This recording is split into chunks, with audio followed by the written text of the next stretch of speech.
சுகம் என்பது தொலைவானது.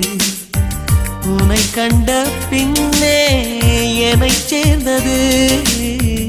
வாழ்வெனக்கு வசப்பட்டது.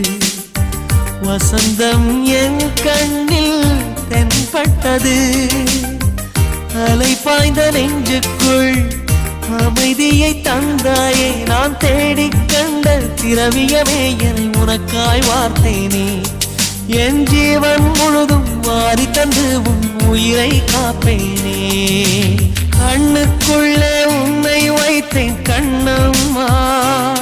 நான் கண்கள் மூட மாட்டேன் அடி செல்லம்மா. நான் கண்கள் மூட மாட்டேன் அடி செல்லம்மா. அடி நீதான் என் சந்தோஷம். பூவெல்லாம் உன் வாசம்.